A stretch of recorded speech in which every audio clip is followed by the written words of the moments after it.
Hello friends, welcome back to my YouTube channel Bindaas tailor. मैं रीना स्वागत करती हूँ आप सबका एक बार फिर से अपने चैनल पर। और फ्रेंड्स, आज की इस वीडियो में मैं आपके साथ शेयर करूंगी आगे बैक पीछे इलास्टिक वाले लूज प्लाजो की कटिंग। तो अगर आप इसको सीखना चाहते हैं, वीडियो को फुल वॉच करें, स्किप ना करें और फर्स्ट बार मेरे चैनल पर विजिट कर रहे हैं तो प्लीज चैनल को सब्सक्राइब करके बेल आइकन को प्रेस कर ले, जिससे कि मेरे वीडियो का नोटिफिकेशन आप तक सबसे पहले पहुंचे और आप मेरी वीडियो देख पाएं।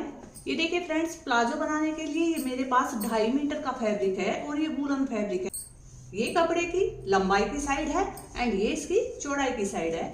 सबसे पहले हमें अपने फैब्रिक को इस तरह लंबाई की साइड में बिछा लेना है, बिल्कुल एक साथ, और इसको चौड़ाई की साइड से डबल फोल्ड कर लेना है इस तरह से। ओपन साइड मेरी तरफ है एंड बंद साइड सामने की तरफ है और ये फैब्रिक की रोंग साइड है, यानी कि सीधी साइड हमने अंदर की तरफ रखी है और रोंग साइड हमारी ऊपर की तरफ है। प्लाजो पैंट की कटिंग करने के लिए हमें 4 मेजरमेंट की जरूरत होती है। मेरे मेजरमेंट में जो नाप है फ्रेंड्स, लंबाई 37 इंच, कमर 36 इंच, हिप 39 इंच और बॉटम यानी कि मोहरी 9 इंच। इसी नाप के अकॉर्डिंग आज हम अपनी पैंट प्लाजो की कटिंग करेंगे। आपका कोई भी मेजरमेंट हो सकता है।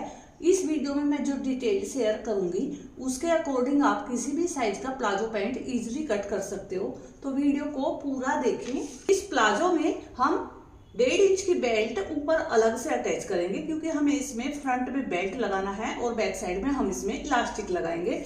तो यहाँ सबसे पहले जब हम बेल्ट को अटैच करेंगे तो हमारा आधा इंच फैब्रिक सिलाई में जाएगा। तो यहाँ ऊपर की तरफ आधा इंच फैब्रिक पर इस तरह से मार्किंग करेंगे बेल्ट के स्टिचिंग मार्जिन के लिए।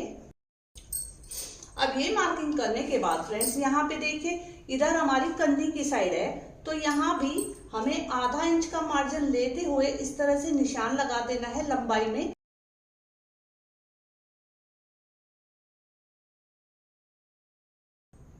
अब सबसे पहले यहाँ ऊपर की तरफ हम अपने कमर की मार्किंग करेंगे। कमर की मार्किंग करने के लिए जो भी आपका हिप का साइज हो उसका आपको 1/4 करना है। जैसे कि मेरे नाप में हिप का जो साइज है वो 39 इंच है। देखिए यहाँ तक हमारा 39 इंच आया है।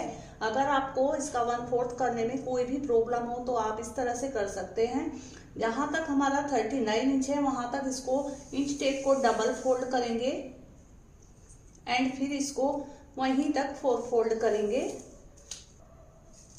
तो ये देखिए यहाँ हमारा 1/4 आ जाएगा 39 इंच का, 9.5 इंच। आप इसी तरह से 1/4 कर सकते हो अगर आपको कोई प्रॉब्लम है तो। यहाँ 9.5 इंच पर मार्किंग करेंगे कमर के लिए और इसके आगे 1.5 इंच हम रखेंगे लूजिंग के लिए। आपका कोई भी साइज हो, लूजिंग आपको 1.5 इंच पर ही रखनी है। अब हम अपनी रेडी लेंथ यानी कि लंबाई का निशान लगाएंगे। तो फ्रेंड्स, इस पैंट में मैं 1.5 इंच की बेल्ट ऊपर अलग से अटैच करूंगी। तो ये जो हमने आधा इंच का मार्जिन वाली लाइन का निशान लगाया है, यहाँ से 1.5 इंच ऊपर इंच टेप को निकालते हुए हमें अपनी रेडी लेंथ का निशान लगाना है, क्योंकि हमारी बेल्ट भी हमारी लंबाई में ही काउंट होगी। तो यहाँ 37 इंच प्लाजो की रेडी लेंथ के लिए मार्क करना है एंड इसके नीचे 2.5 इंच हमें फोल्डिंग के लिए एक्स्ट्रा रखना है, क्योंकि जब हम पैंट को फोल्ड करेंगे तो हमारा उसमें भी जाएगा फैब्रिक। तो 2.5 इंच पर मैंने निशान लगा लिया है। अगर आपका फैब्रिक कम है तो आप ये मार्किंग 2 इंच पर भी कर सकते हैं। इन लाइन को स्ट्रेट करेंगे।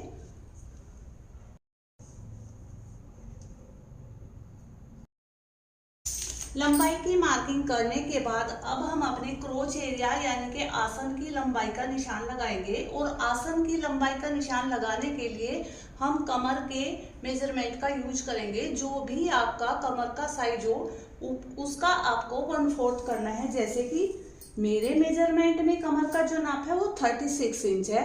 36 का जब मैं 1/4 करूंगी तो 9 इंच आएगा और उसमें आपको 2 इंच प्लस करना है। तो हमारा 11 इंच यहाँ पे आएगा। प्लस करने के बाद फिर दोबारा से इसी तरह इंच टेप को 1.5 इंच ऊपर की तरफ निकालते हुए 11 इंच पर मार्किंग करनी है क्रोच एरिया की लंबाई के लिए।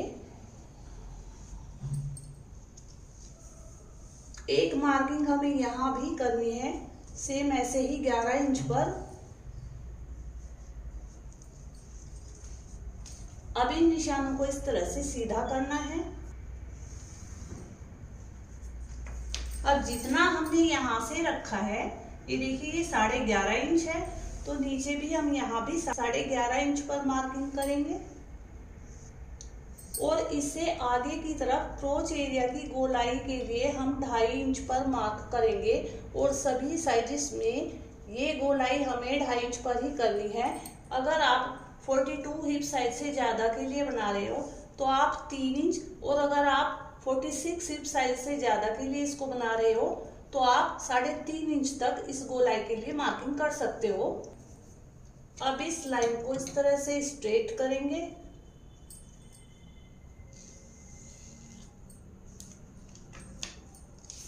अब यहाँ से कॉर्नर से 1 इंच पर हम अपने क्रोच एरिया की गोलाई का मार्क करेंगे इस तरह से, और यहाँ पे हल्के हाथ से थोड़ी सी खड़ी शेप में हमें ये गोलाई कर देनी है। ज़्यादा गोलाई हमें नहीं करनी है, इससे हमारे प्लाजो के आसन में खिंचाव आएगा। थोड़ी सी खड़ी गोलाई हमें यहाँ पे देनी होती है। अब यहाँ से इस लाइन से यहाँ तक हमारी जितनी भी चौड़ाई आ रही है उसका हमें हाफ कर लेना है। ये देखिए यहाँ तक हमारा 14 इंच आया है, तो यहाँ से हम 7 इंच पर मार्किंग करेंगे इसके सेंटर में। एक मार्किंग यहाँ भी 7 इंच पर करेंगे, बीच में भी एक मार्किंग 7 इंच पर करेंगे और यहाँ नीचे की तरफ भी 7 इंच पर ही मार्क कर लेना है, क्योंकि हमें इसका सेंटर करना है। अब इस लाइन को हमें स्ट्रेट कर देना है। अब यहाँ पे इस लाइन पे हम टक्स रेडी करेंगे अपने फ्रंट पार्ट में। तो यहाँ से देखिए 4.5 इंच की लंबाई पर निशान लगाना है अपने टक्स के लिए, और यहाँ इस लाइन के दोनों तरफ 1-1 इंच पर मार्क करना है। अब इसे इस तरह से नीचे वाले निशान से तिरछे में मैच कर देना है। ये देखिए फ्रेंड्स, हमारे टक्स की मार्किंग हो गई है। अब यहाँ नीचे की तरफ हम अपने बॉटम की गोलाई का निशान लगाएंगे। मेरे मेजरमेंट में मोहरी का जो नाप है वो 9 इंच है, तो इस लाइन के दोनों तरफ 9 इंच का हम हाफ कर लेंगे। तो इस लाइन के दोनों तरफ हमें 4.5 इंच पर मार्क करना है। ये देखिए, क्योंकि हमारी रेडी जो बॉटम है वो 9 इंच है, तो 4.5 इंच एक तरफ मार्क करेंगे और 4.5 इंच दूसरी तरफ। अब ये कर्व स्केल लेंगे और इस स्केल की हेल्प से यहाँ से इस तरह से रखते हुए यहाँ तक मैच करते हुए हमें मार्क कर देना है। अब इस कर्व स्केल को इस तरह से घुमा के रखेंगे एंड यहाँ भी इसी तरह से हमें निशान लगाना है।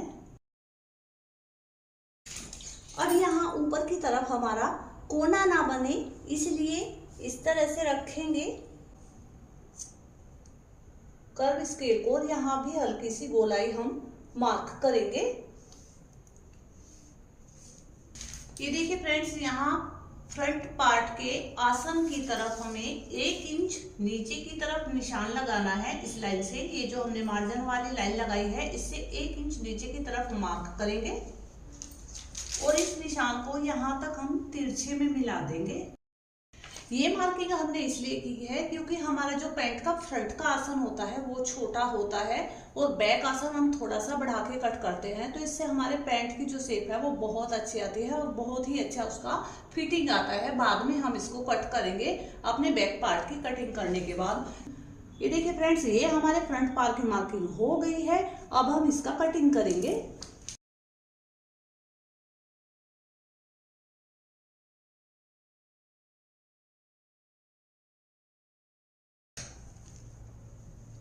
ये देखिए फ्रेंड्स, हमारे फ्रंट पार्ट की कटिंग हो गई है। अब हम बैक पार्ट की कटिंग करेंगे। ये जो आगे बचा हुआ फैब्रिक है उसको भी सेम इसी तरह से hमें बिछा लेना है जैसे हमने फ्रंट पार्ट की कटिंग के लिए अपने फैब्रिक को बिछाया था। अब हम अपने फ्रंट पार्ट को इस फैब्रिक पर इस तरह से बिछाएंगे।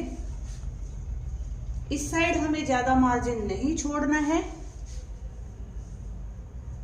क्योंकि यहाँ से हमारी कटिंग सेम ही होगी। यहाँ ऊपर की तरफ भी हमें 2 से 2.5 इंच फैब्रिक एक्स्ट्रा रखना है। जहां तक हमारे फ्रंट पार्ट की कटिंग है वहां पर हम मार्किंग करेंगे इस तरह से। अब ये जो लाइन है इसको भी हम इस तरह से आगे की तरफ बढ़ा देंगे। अब ये देखिए फ्रेंड्स, हमने फ्रंट पार्ट में स्टिचिंग के लिए कोई भी मार्जिन इसमें एक्स्ट्रा नहीं लिया था। जो हमारी प्रॉपर नाप है उसी के अकॉर्डिंग हमने इसका कट किया था। जो भी मार्जिन होगा स्टिचिंग का वो हम बैक पार्ट में रखेंगे। तो यहाँ नीचे की तरफ जहां हमारी मोरी है यहाँ भी इस तरह से बढ़ाएंगे इन लाइंस को। ये देखिए फ्रेंड्स, अब फ्रंट पल्ले की जो हमने गोलाई दी थी वो 2.5 इंच पर दी थी। अब बैक पार्ट के लिए भी इस लाइन से आगे की तरफ 2.5 इंच पर निशान लगाएंगे अपने बैक पार्ट की गोलाई के लिए, और इस वाली लाइन को यहाँ ऊपर सीधा मिलाएंगे।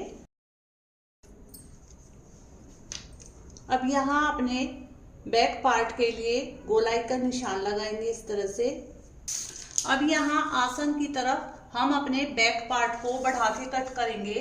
तो इस साइज में मैं 2 इंच पर ये निशान लगाऊंगी। 2 इंच बड़ा हम अपने बैक आसन को रखेंगे फ्रंट के अकॉर्डिंग। अगर आप हैवी साइज के लिए कटिंग कर रहे हो तो ये जो आपने मार्किंग करनी है ये 3 से 3.5 इंच तक भी कर सकते हो। और अगर आप किसी हल्के साइज के लिए कट कर रहे हो तो ये मार्किंग आपको 1.5 इंच पर करनी है।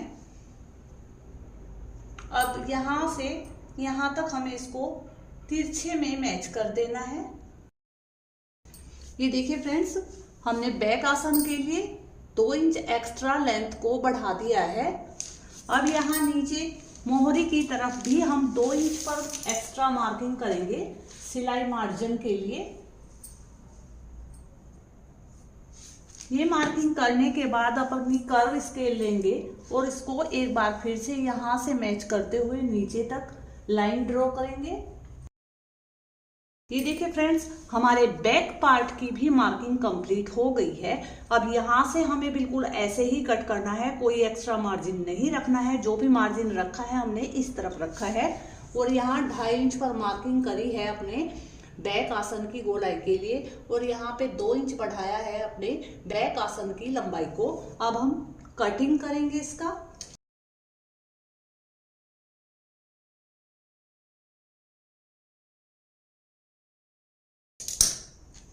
ये देखिए फ्रेंड्स, हमारे दोनों पार्ट की कटिंग हो गई है।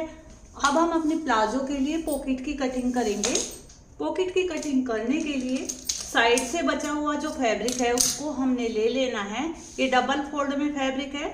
ओपन पार्ट मेरी तरफ है एंड फोल्डेड साइड इस तरफ है। अब यहाँ से इसको स्ट्रेट करेंगे पहले। अब हम पॉकेट की लंबाई के लिए निशान लगाएंगे। पॉकेट की जो लंबाई मैं रखने वाली हूँ वो रखूंगी 13 इंच।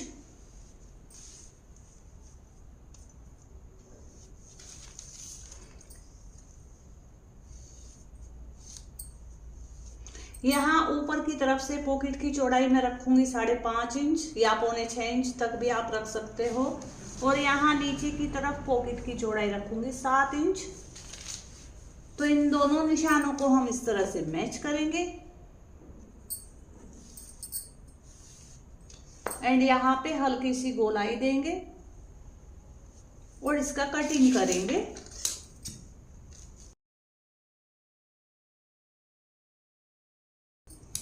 यहाँ पे सेंटर कट लगाएंगे। ये देखिए फ्रेंड्स, हमारी पॉकेट की कटिंग भी हो गई है। अब ये जो फैब्रिक हमारे पास बचा है ना फ्रेंड्स, इससे हम अपने प्लाजो के लिए बेल्ट की कटिंग करेंगे। 1.5 इंच की बेल्ट रेडी करने के लिए 4 इंच चौड़ी हमें फैब्रिक पट्टी की कटिंग करनी होती है। और लेंथ में हमें जितना हमारे दोनों पैनल्स को फ्रंट एंड बैक दोनों के जब हम आसन जोड़ लेते हैं, जो भी हमारी लंबाई आती है, लंबाई हम उसी हिसाब से कट करते हैं। तो फ्रेंड्स, आपको आज की वीडियो कैसी लगी? आई होप कि अच्छी लगी। वीडियो अगर अच्छी लगे तो लाइक शेयर और कमेंट्स करें, और फर्स्ट बार चैनल पर विजिट कर रहे हैं तो प्लीज चैनल को सब्सक्राइब करें। वीडियो देखने के लिए धन्यवाद। मिलते हैं एक नए वीडियो के साथ।